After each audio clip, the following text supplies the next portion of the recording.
روشن ہو گئی بات.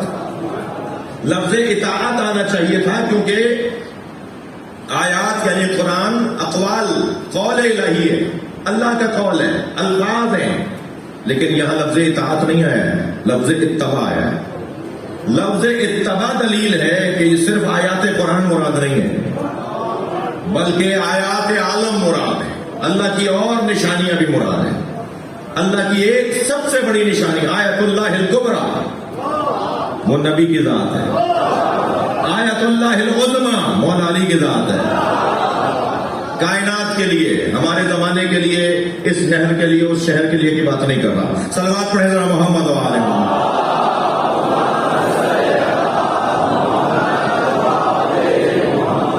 تو یہ توجہ، یہ جو اتباع کا لفظ ہے فَيَتَّبِعُونَ مَا تَشَابَهَ میں نا، کیوں بھائی؟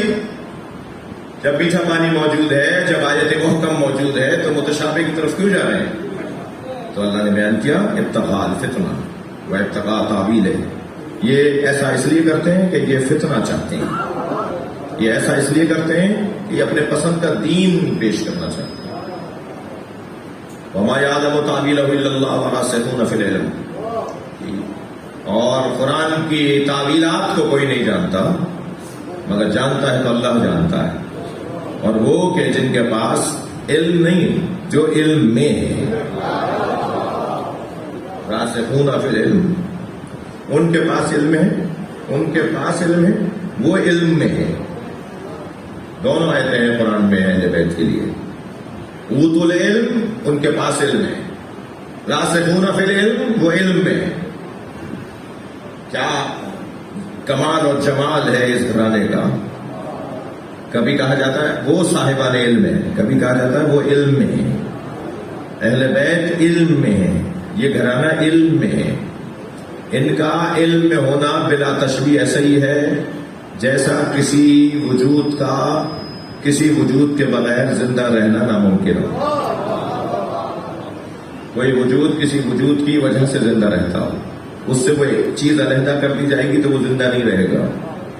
جی ان کا ایسے ہی کیفیت ہے علم کے حوالے سے. بات روشن ہو گئی. دو طرح کے انسان سامنے آ گئے، محکم، متشابہ. یہ جو متشابہ انسان ہے، شبہ کا شکار انسان،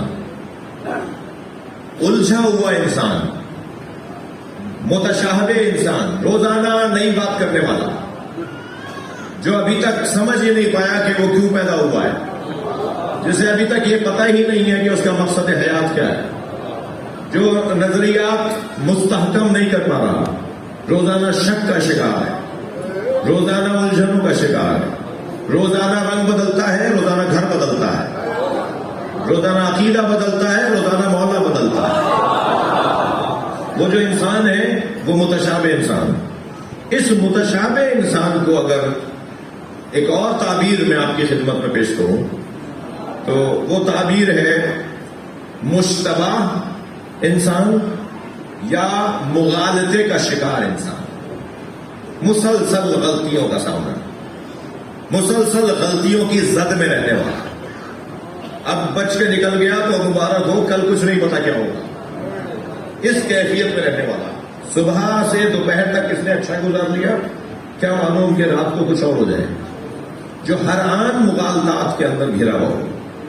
مغالطات کا شکار انسان اور ہے، مغالطوں سے نکال کر یقین کی طرف لے جانے والا ہادی اور ہے. جو مغالطات سے نکال کر، دیکھیں میں مضمون اپنا، جو مغالطات سے نکال کر یقینیات کی طرف لے کر جائے، ہم اس کے نام پر یہاں جمع ہیں. یہ مجمع اس کے نام پر لگا ہے جو یقینیات کی طرف لے کے جاتا ہے. مغالطے کی 3 قسمیں ہیں. کہوں آگے بات؟ مغالطے کی 3 قسمیں. جی ایک اور صلوات پڑھیں تو عرض کرتا ہوں.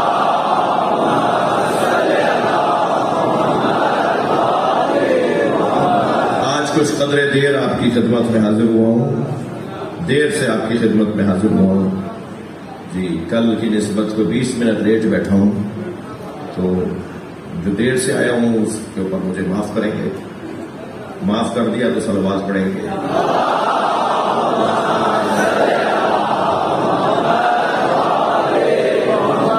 مجھے بھی تھوڑی سی سیاست آتی ہے. ایک اور صلوات محمد والے.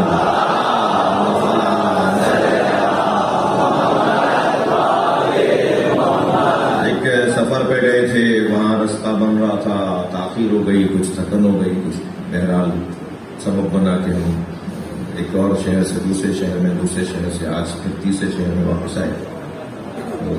تو یہ آپ درگزر فرمائیں گے. اگر کوئی ایک چھوٹا سا جملہ بھی کسی کو میرا اچھا لگا ہو تو اس کی وجہ سے ہی معاف کر دیں.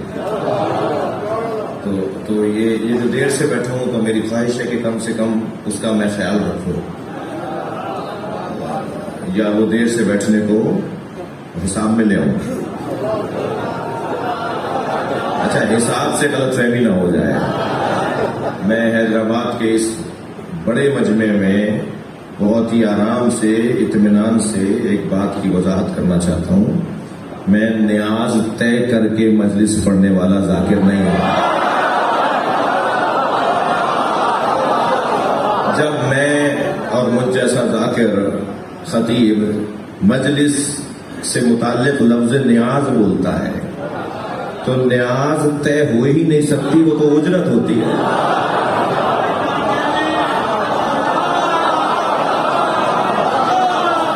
نیاز تو طے ہو ہی نہیں سکتی, وہ تو اجرت ہوتی ہے جو طے ہوتی ہے. اور اگر میں نے آپ سے اجرت لے لی تو پھر سیدہ سے کیا ملے گا؟ محشر میں مجھے کیا ملے گا؟ صلوات پڑھ لیں.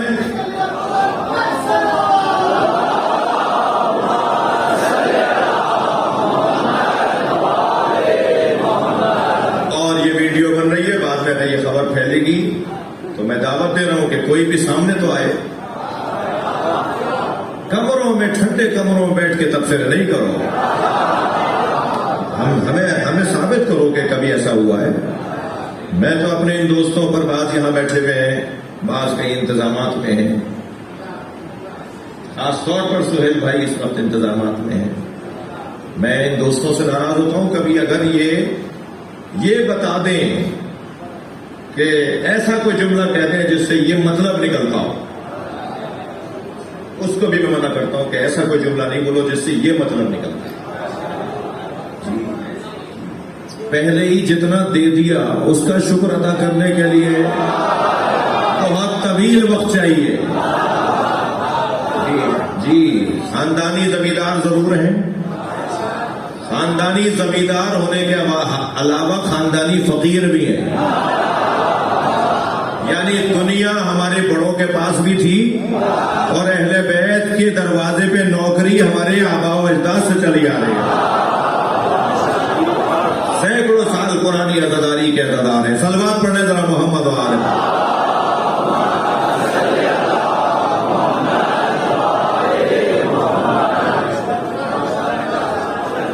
ایک اور بہتر صلوات.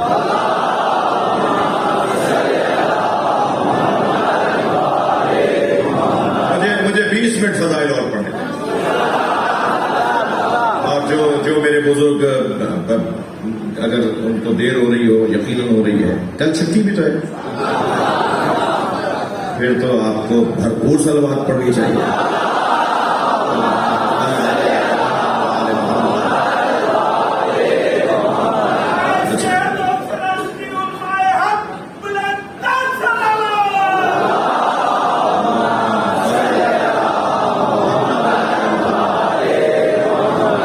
بات آگے بڑھے.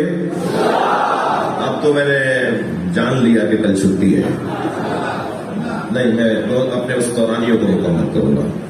تو بس خلاصہ اور بات یہاں تک پہنچی کہ انسان دو طرح کے, انسان محکم اور انسان متشابہ, شجرہ طیبہ اور شجرہ خبیثہ. معاف کیجیے گا, کچھ دیر کے لیے سخت جملہ برداشت کیجیے گا. ہم سب خطرے کا شکار ہیں. ہم سب خطرے کا شکار ہیں. ہم خطرے کے درمیان, خطرہ ہماری چاروں طرف ہے. جی, خطرہ ہمارے چاروں طرف منڈلا رہا ہے.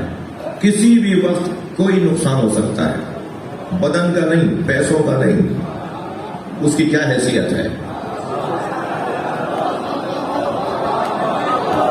میرے بچوں، جوانوں، میرے بزرگوں، ایک لفظ کو ترک کر دیا ہم نے، اسے دوبارہ سے لے آؤ اپنی لغت میں. جی، ہم نے ایک لفظ کو ترک کر دیا ہے، اسے دوبارہ سے اپنی لغت میں لے آؤ. اور وہ لفظ جو ہماری لغت میں بزرگوں کے ہاں تھا، ہمارے ہاں ترک ہو گیا ہے، اور وہ لفظ تھا پیسہ ہاتھ کا میل ہے. میل تو مانو، ہم نے تو ماتھے کا جھومر مان لیا ہے، معاشرے نے تو ماتھے کا ٹیکا مان لیا ہے، اپنا جمال اور اپنا کمال مان لیا ہے اس پیسے کو. اس محاورے پیسہ بولے تو صحیح سے بار بار، ارے بھائی پیسے کی کیا مسئلہ ہے، پیسے کی کیا بات ہے، یہ تو ہاتھوں کا میل ہے. میل کو ذرا یاد تو کریں. میں ان بچوں جوانوں سے کہہ رہا ہوں، میری خوش قسمتی ہے کہ مجلس میں اکثریت جوانوں کی ہے. میں ان بچوں جوانوں سے کہہ رہا ہوں، دو باتیں آج کی مجلس کا پیغام. ایک تو یہ جملہ بھی اپنی لغت سے نکال دو، وہ جملہ ڈال لو، مجھے بھی بتایا ہے، وہ ایک علیحدہ بات کی ہو گئی جی. پیسہ ہاتھ کا میل ہے، یہ اپنی لغت میں لے آؤ. ایک جملہ اپنی لغت میں نکال دو، اپنی لغت سے نکال دو. یہ والا ڈال دو، پیسہ ہاتھ کا میل ہے، اور یہ جملہ اپنی لغت سے نکال دو، مجھے نہیں جانتے میں کون ہوں.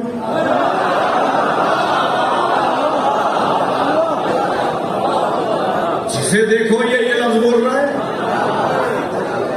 ہاں، دوسرا بندہ کہہ رہا ہے مجھے نہیں جانتے میں کون ہوں. بیچارہ پولیس والا روک رہا ہے، شناختی کارڈ دکھا، مجھے نہیں جانتے میں کون ہوں.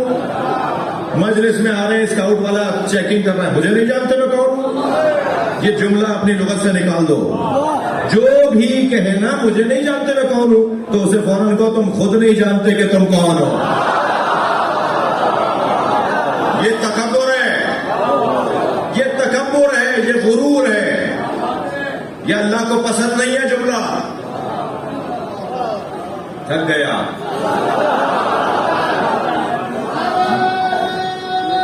اس پہ لانا لگے تھے.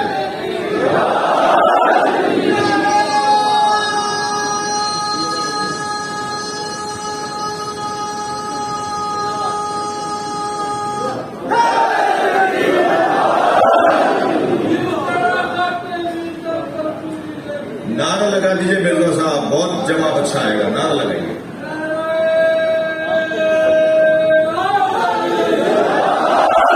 بلندر صلوات.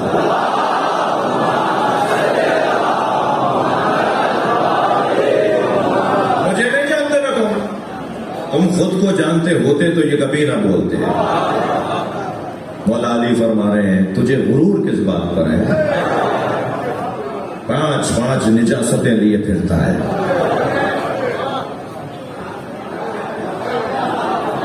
تجھے غرور کس بات پر ہے؟ 5 نجاستیں لیے پھرتا ہے. تیرے اندر بول ہے، یہ بول ممبر کی زبان ہے. کسی بچے کو سمجھ میں نہیں آئے تو بڑے سے پوچھ لے میں کیا کہہ رہا ہوں. تیرے اندر بول ہے، بول لیے پھرتا ہے. اپنے اندر ایک نجاست بول. تیرے اندر براز ہے، بول براز. تیرے اندر خون ہے، تیرے اندر آب پشت ہے. نجاستیں بھی ایسی کہ میں ممبر سے نام نہیں لے سکتا.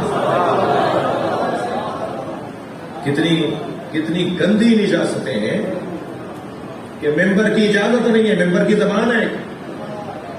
یہ میں ممبر سے نیچے ہوں گا تب بھی میں شاید کان میں بولوں گا، آہستہ سے بولوں گا. اتنی گہری نجاستیں. بول، براز، خون، آب پشت، وہ مخلوط پانی جس کا میں ترجمہ کر رہا ہوں. آب پشت. اور تو مر جاتا ہے تو تیرا بیٹا تجھے ہاتھ نہیں لگاتا، تیرا بدن نجس ہو جاتا ہے. تو 5 نجاست کے لیے پھر رہا ہے. مولا علی کا فرمان ہے. پھر بھی کہتا ہے کہ میں کون ہوں؟ میں یہ ہوں، میں وہ ہوں، میں. کیوں حج پر جانے والے، احرام باندھنے والے کو میں بولنے پر ایک بکرا پڑ جاتا ہے؟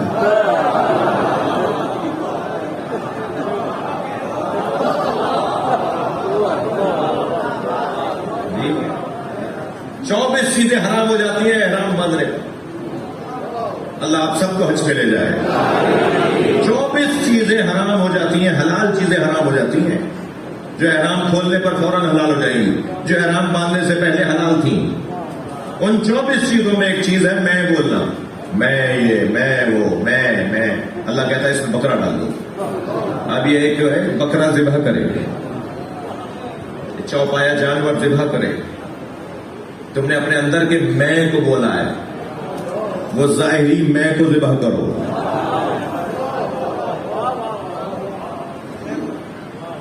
ختم ہونا چاہیے، کچھ بھی نہیں ہے، کچھ بھی نہیں ہے میرے بچوں۔ تم سن لو، بڑوں کو کہتا ہوں ذرا برداشت کر لیں مجھے، کچھ بھی نہیں ہے، حیثیت ہی نہیں ہے کوئی۔ حیثیت تو جب بنتی ہے جب ہمارے دل میں علی بستا ہے، حیثیت جب بنتی ہے کہ جب ہمارے وجود کا حاکم مصطفیٰ ہو جاتے ہیں، اور وہ بھی حیثیت کسی اور پر نہیں بنتی، اللہ کے ہے نا، نبی کے ہے نا، مصطفیٰ مرتضیٰ کے ہے نا، تب کچھ حیثیت بن جاتی ہے، احترام بن جاتا ہے، مقام بن جاتا ہے، کوئی کیفیت ہو جاتی ہے، ورنہ کچھ بھی نہیں ہے۔ پلٹیے اس بات کی طرف کہ دو طرح کے انسان ہیں، محکم متشابہ۔ یہ جو مغالطے کا شکار ہے، کبھی کبھی مغالطہ علمی ہوتا ہے، مجھے یقین ہے کہ آج یہ مضمون میرا پورا نہیں ہوگا، اسی لیے ذرا مختلف بھی ہوگا جی۔ مغالطہ کبھی علمی ہے، مشتبہ انسان علمی طور پر ہوتا ہے، کبھی مغالطے کا شکار علمی طور پر ہوتا ہے، اسیر ذات ہو جاتا ہے کہ مجھ سے بڑا کوئی عالم نہیں ہے، مجھ سے بڑا کوئی ڈاکٹر نہیں ہے، مجھ سے بڑا کوئی انجینئر نہیں ہے۔ اس سارے شہر میں جتنی بلڈنگیں بنی ہوئی ہیں سب اناڑیوں نے بنائی ہیں۔ اس شہر میں جتنا بھی کام ہو رہا ہے وہ سب جاہل لوگ کر رہے ہیں، اور میں ہوں بس میں۔ ڈاکٹر صاحب سب جاہل بیٹھے ہوئے ہیں ڈگریاں لے کر، کسی کو کچھ نہیں آتا، میں ڈاکٹر، اور ہمارا حال بھی کوئی اچھا نہیں ہے۔ اس پہ تو آپ ڈال دیں گے نا، مولویوں کا حال بھی اچھا نہیں ہے۔ علماء کرام جو تشریف فرمائے کچھ دیر کے لیے نہ سنیں میری باتیں، البتہ میرے قبیلے کے لوگ ہیں، یہ میرے ہم نوا ہیں۔ چمن چمن گلی گلی گلی گلی گلی گلی نگر نگر گلی گلی گلی گلی گلی گلی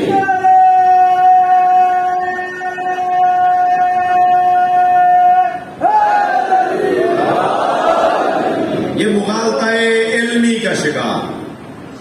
اس بحث کو مجھے میرے عزیز اجازت دے کہ میں باقاعدہ کل بیان کروں، لیکن ایک نتیجے تک ضرور آج پہنچاؤں گا۔ مغالطہ علمی کا شکار، جو کہتے ہیں مجھ سے بڑا کوئی عالم نہیں ہے، مجھ سے بڑا ذہین کوئی نہیں ہے، مجھ سے زیادہ سمجھدار کوئی نہیں ہے۔ ایک ہمارے بزرگ تھے، ایک حکیم ہمارے ساتھ تھے، حکیم سے مراد دوا دینے والے نہیں، حکیم سے مراد سمجھانے سکھانے والے، معلم، استاد، ایک دانا۔ وہ ایک ہمارے ساتھ حج پہ تھے، انہوں نے بڑا اچھا جملہ ہدیہ کیا تھا جو آپ کو ہدیہ کر رہا ہوں۔ وہ فرمانے لگے کہ لوگوں کو دو چیزیں زیادہ نظر آتی ہیں، ایک اپنی عقل، ایک دوسرے کا پیسہ۔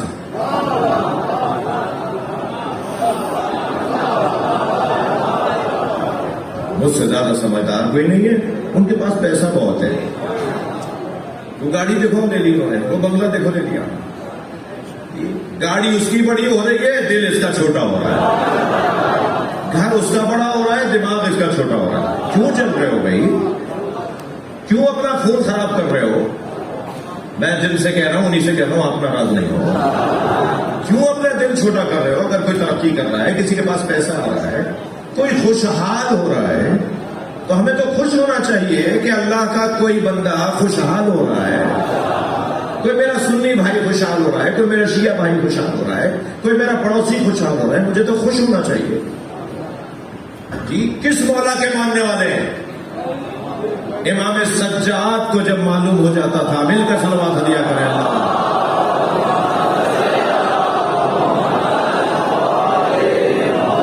کہ اللہ نے کسی شخص کو نعمت سے نوازا ہے، اللہ نے اسے اپنی نعمتوں سے نوازا ہے، اس نے ترقی کی ہے، اسے کچھ سہولت مل گئی ہے، اس کو کچھ آسانیاں مل گئی، اس کی زندگی آسان ہو گئی ہے، تو مولا فوراً سجدے میں سر رکھ دیتے تھے اور اللہ کا شکر ادا کرتے تھے اور کہتے تھے یا اللہ تیری مخلوق خوشحال ہوئی ہے، تیرا شکر ہے، چاہے اسے پتہ بھی نہ ہو کہ امام نے اللہ کا شکر ادا کیا ہے، نعمت مجھے ملی ہے، شکر امام سجاد کا۔ تو امام کے چاہنے والوں کو کیسا ہونا چاہیے؟ خوش ہونا چاہیے، دل بجھنا نہیں چاہیے۔ مجھے معلوم نہیں مجلس خواتین سن رہی ہیں یا نہیں، مجھے پتا ہے سن رہی ہیں، میں نے جان بوجھ کے کہا ہے۔ اس مسئلے میں میری بہنیں، میری خواتین عزیز، محترم محترمہ محترمات، ان کے ہاں تھوڑی سی یہ چیز، بھائی مجھے معاف کر دیجیے گا، مجھے گزرنا بھی وہیں سے ہوتا ہے، تھوڑی سی یہ چیز ان کے ہاں زیادہ ہے۔ میری دیورانی کے پاس ہی کیوں آ گیا؟ میری جٹھانی کے شوہر نے، میرے جیٹھ نے گاڑی کیوں لے لی؟ جی میری جٹھانی کے ہاں نیا فریج کیسے آ گیا؟ اور انہیں کچھ نہیں کر، ان کے فریج کو آگ نہیں لگا پا رہی تو شہر کی شوہر کی جیب کو آگ لگا دیتی، ضد کر کر کے کہ ہمیں بھی یہی چاہیے۔ ارے بھائی میں نہیں لا سکتا، شوہر کہتا ہے، مگر نہیں، گھر کا موڈ خراب، گھر کا ماحول خراب، اور جب گھر کا ماحول خراب تو کہیں گے گھر کا ماحول اچھا رکھو بھائی، لے آؤ ایک اور فریج۔ صحیح چل رہا تھا فریج پہلے والا، مگر کیونکہ انہوں نے موڈ خراب کیا ہوا ہے، یہ صحیح طرح سے بات نہیں کر رہی ہیں، 3 دن ہو گیا ہے جواب نہیں دے رہی ہیں، تو چلو ایک اور فریج لے آتے ہیں۔ کیوں منگا لیا؟ کیوں اپنے شوہر کو پریشان کیا؟ کیونکہ جٹھانی کے یہاں فریج آ گیا تھا، دیورانی کے یہاں فریج آ گیا تھا، نند نے لے لیا تھا کوئی فریج یا کوئی گاڑی۔ عجیب باتیں ہیں، دل بڑا کرنا چاہیے، وسیع القلبی کے ساتھ برداشت کرنا چاہیے۔ عزیزان گرامی، اہل بیت کے چاہنے والوں کا، اہل بیت کے چاہنے والے شناختی کارڈ کے مسلمان نہیں ہوتے، اہل بیت کے چاہنے والے کردار کے مسلمان ہوتے ہیں۔ پورا شہر کہے، پورا محلہ کہے، پورا قبیلہ، پورا گاؤں کہے وہ دیکھو جعفر صادق کو مانتا ہے، اس کی زندگی کے اندر یہ بہتری ہے اور یہ منفرد اور انفرادیت ہے۔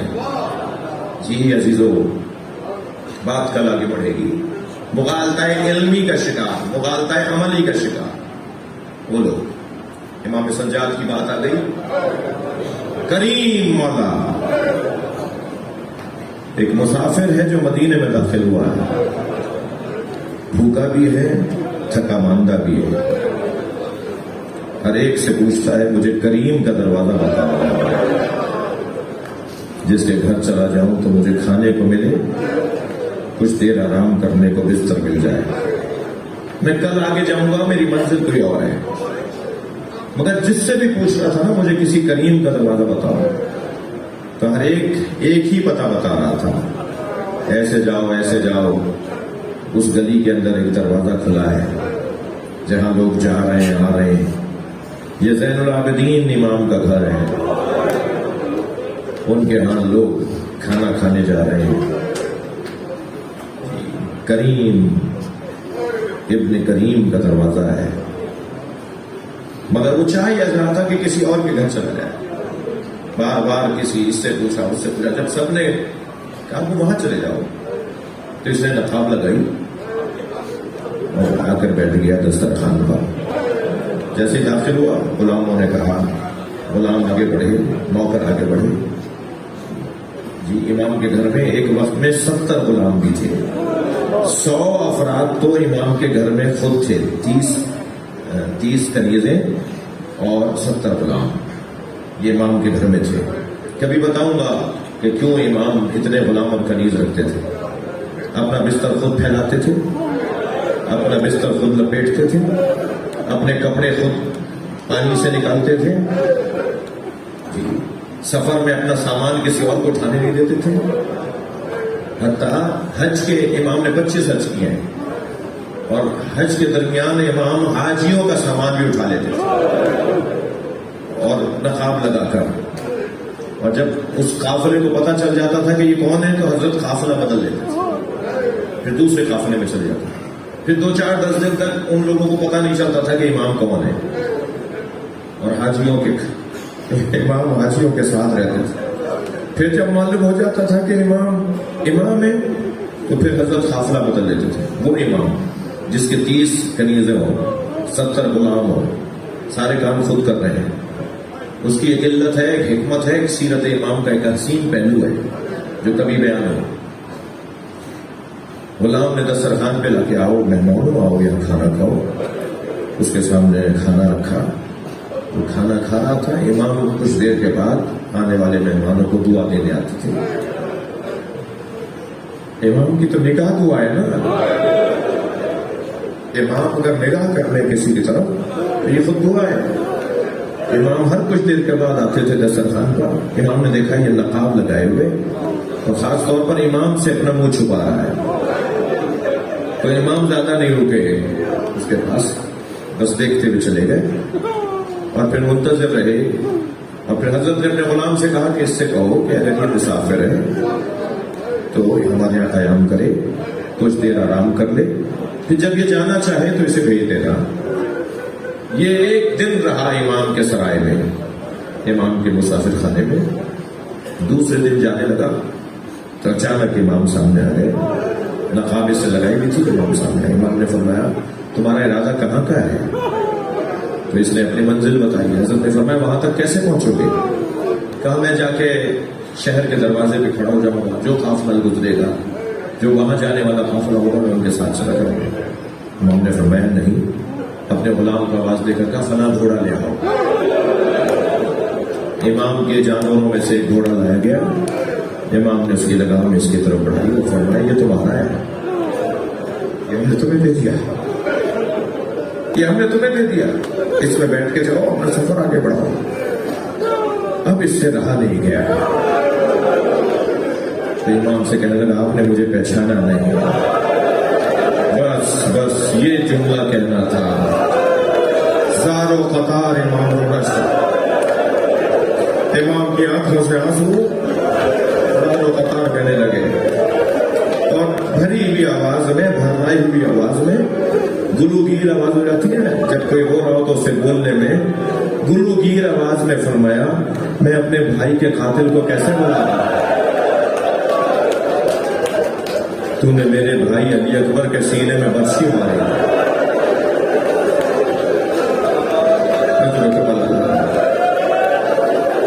فرق اتنا ہے کل ہم تمہارے مہمان تھے، آج تم ہمارے مہمان ہو. اجرکم اللہ. ایسے بڑے لوگوں کے ماننے والے ہیں، اتنے بڑے لوگوں کے ماننے والے ہیں. عزیزانو کربلا عجیب داستان ہے. امام جب لاشوں پہ لاشیں اٹھا چکے، گود کے بالوں کو اٹھا اٹھا کے لاچے گنج شہیدہ میں رکھ چکے، اور اب اپنی جہاد کے لیے میدان میں اترے امام حسین. تو ادھر حسین میدان میں اترے ہیں، ادھر ایک شخص ہے جو کربلا میں داخل ہوا ہے، اور داخل اس وجہ سے ہوا کہ وہ کوفے کا رہنے والا تھا، 6 مہینے سے سفر پہ تھا. سفر سے جب گھر لوٹا ہے تو کوفے کی دکانیں بند تھی، بازار بند تھے، چہل پہل نہیں تھی، کوئی آمد و رفت نہیں تھی، کوئی انسان نظر نہیں آ رہا تھا. اپنے آپ سے کہنے لگا کوفے والوں کو کیا ہو گیا ہے؟ یہ شہر والے کہاں چلے گئے؟ دکانیں بند ہیں، کوئی نظر نہیں آ رہا. کیا کوفے میں کوئی قانون آ گیا؟ کوئی آفت آ گئی؟ یہ سب شہر چھوڑ کے چلے گئے، سناٹا ہے کوفے میں. اپنے گھر میں داخل ہو تو بیٹی نے بڑھ کر استقبال کیا. تعجب سے کہا بیٹا تم تو گھر میں ہو، یہ کوفے والے کہاں گئے؟ کہ بابا جلدی دوبارہ سے گھوڑا تیار کیجیے اور آپ چلے جائیے کوفہ سے. بیٹا کہاں چلا جاؤں؟ بابا کچھ فاصلے پر ایک بیابان ہے جسے کربلا کہتے ہیں، اس کا نام تاریخ میں لکھا ہے عبداللہ ابن عفیف ازدی. کہتا ہے کہ جانتا تھا کربلا کہاں ہے؟ کہنا کربلا میں جانتا ہوں. کہا وہ جو کربلا کا بیابان ہے وہاں ایک جنگ ہو رہی ہے، وہاں ایک باغی نے خروج کیا ہے اور حاکم کا اعلان یہ ہے کہ اگر اس باغی کو مارنے کے لیے کوفے سے سارے مرد نہ گئے تو سزا دی جائے گی. بابا کہیں مخبری نہ ہو جائے کہ آپ گھر میں ہی تھے، آپ باغی کو مارنے نہیں گئے. عبداللہ نے کہا میں نے بیٹی سے پوچھا بیٹا اس باغی کا نام کیا ہے؟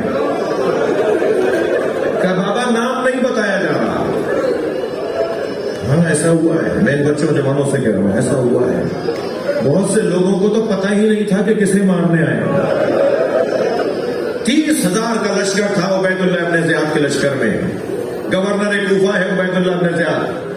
یزید کا گورنر ہے شام کی مرکزی حکومت کا گورنر، جسے یہ کام دیا گیا ہے کہ حسین عراق آ رہے، حسین کو وہیں مار دو، کیونکہ عراق والوں نے بلایا ہے حسین کو، کوفے والوں نے بلایا ہے حسین وہاں آئیں گے، حسین کو وہاں مار دو.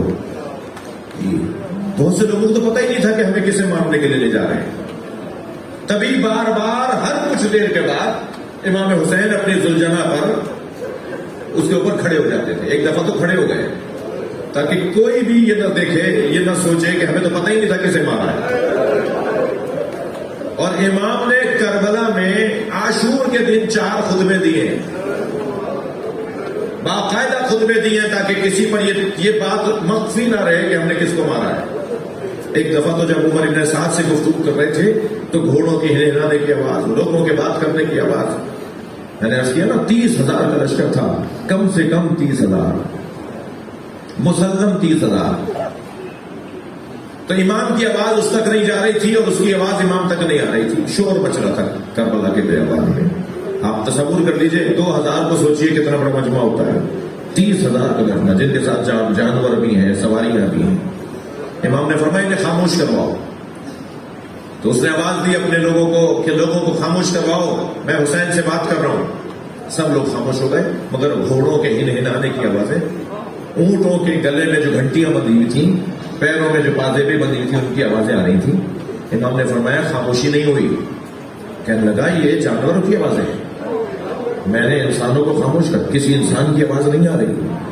جب اس نے کہا نا یہ جانوروں کی آوازیں ہیں، امام اپنے گھوڑے پہ بلند ہوئے اور اپنا ہاتھ فضا میں بلند کیا.